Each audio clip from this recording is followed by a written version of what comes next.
शुकदेवांकडून सर्व पांडव कुळाचा इतिहास ऐकल्यानंतर राजा परीक्षिती त्यांना विनंती करतो की ज्या भगवान श्रीकृष्णाने वेळोवेळी आमच्या पूर्वजांचे रक्षण केले, इतकेच नाही तर ज्याने मला मातेच्या उदरात असताना अश्वत्थाम्याने सोडलेल्या भयंकर अस्त्रापासून वाचवले, त्या परम कृपाळू भगवान श्रीकृष्णाचे परम पवित्र पावन चरित्र आपण मला सविस्तरपणे सांगावे.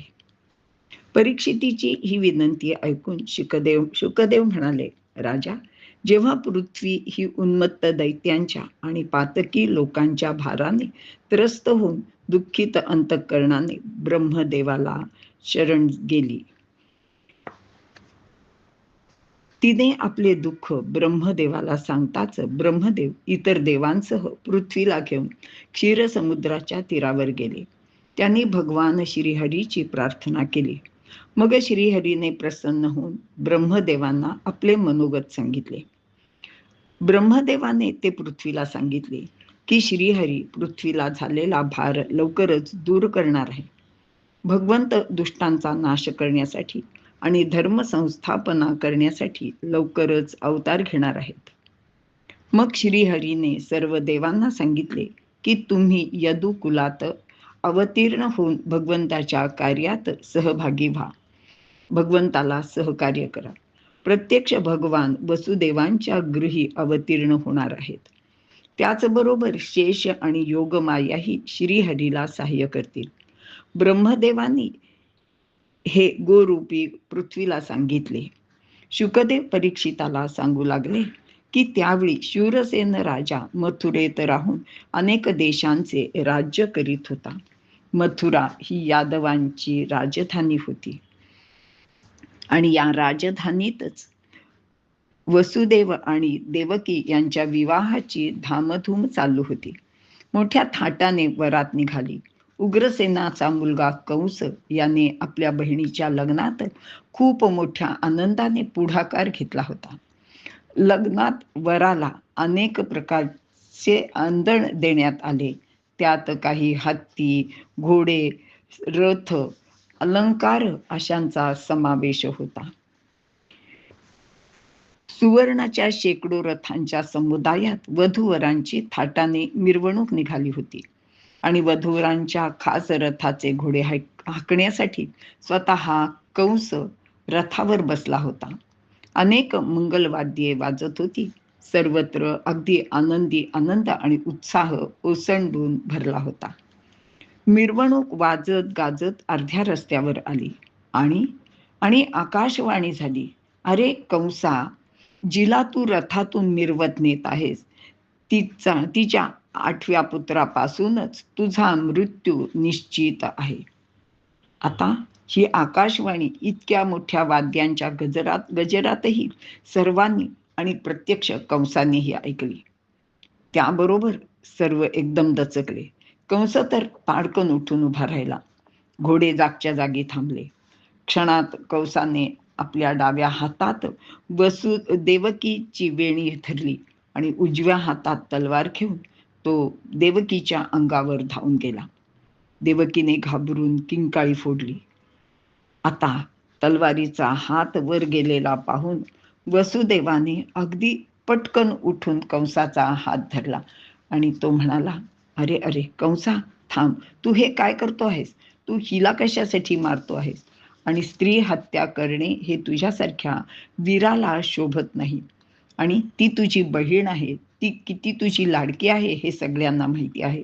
आणि तरीही तू तिचा वध करायला निघाला आहेस, तोही विवाहाच्या मंगल प्रसंगी.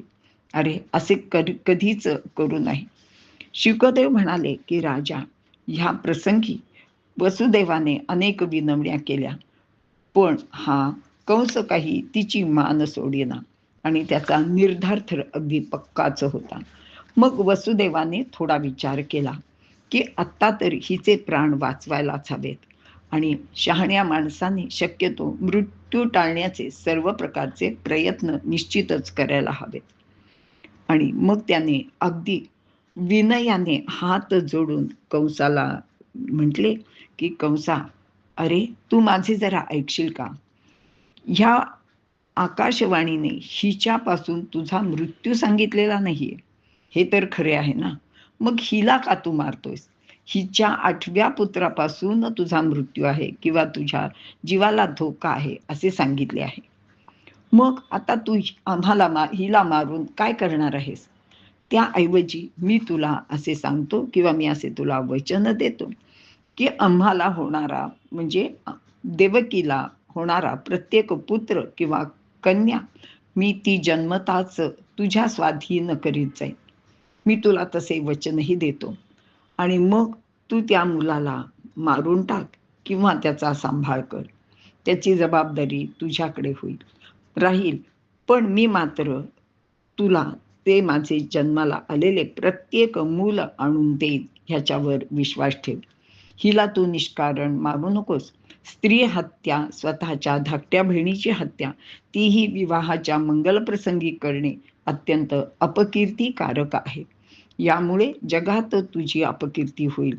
तुझ्या हातून खूप मोठे पाप होईल. शुकदेव म्हणतात, याप्रमाणे वसुदेवाने कबूल केल्यावर त्या कंसाने म्हणजे त्या दुष्ट कंसाने जरा विचार केला आणि देवकीचे केस सोडले आणि म्हणाला, वसुदेवा, तू बोलतो आहेस पण त्याप्रमाणे वागले पाहिजे. बोलणे सोपे असते पण त्याप्रमाणे वागणे कठीण असते. वसुदेव म्हणाला, माझ्या बोलण्यावर तू विश्वास ठेव. मी त्याप्रमाणे जसं तुला वचन दिलं आहे त्याप्रमाणेच मी नक्की वागेन. मग काय, वरात काय कशी तरी पार पडली आणि वधूवरांनी गृहप्रवेशही केला. मात्र कंसाने त्यांच्यावर सतत नजर ठेवली, म्हणजे ते नजर कैदेतच होते. आणि काही काळाने देवकीला दिवस गेले. योग्य काली तिला प्रथम पुत्र झाला.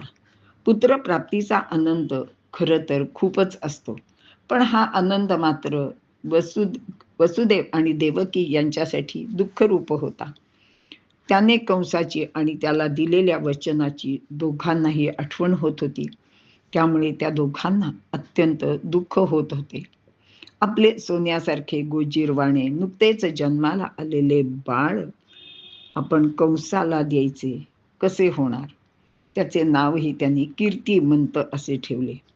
असेच काही दिवस गेले आणि एक दिवस देवकी बाळाला मांडीवर घेऊन बसली होती आणि वसुदेव डोळ्यात अश्रू आणून देवकीच्या बाळाकडे आणि देवकीकडे पाहत होते आणि सद्गतीत कंठाने त्याने सांगितले की देवकी, आपल्याला आपले कंसाला दिलेले वचन पाळले पाहिजे. वचनभंग करणे हे महापाप आहे. अंतःकरण कठोर कर आणि मला माझ्याकडे ते बाळ दे. असे म्हणून त्यांनी देवकीच्या हातातून बाळ घेतले आणि ते बाळ वसुदेवाने अगदी हृदयावर दगड ठेवून देवकीच्या मांडीवरून उचलून घेतले आणि मागे न पाहता तो देवकीच्या दुःखाच्या आकांताने ती जमिनीवर पडली ह्याकडेही लक्ष न देता कंसाकडे गेला आणि म्हणाला, कंसा, मला पहिला मुलगा झाला आहे. तुला वचन दिल्याप्रमाणे मी तुझ्याकडे आणला आहे. हा घे. असे म्हणून सद्गतीत कंठाने अश्रू पुसत वसुदेवाने आपले बाळ त्या सिंहासनावर बसलेल्या कंसाच्या हातात दिले.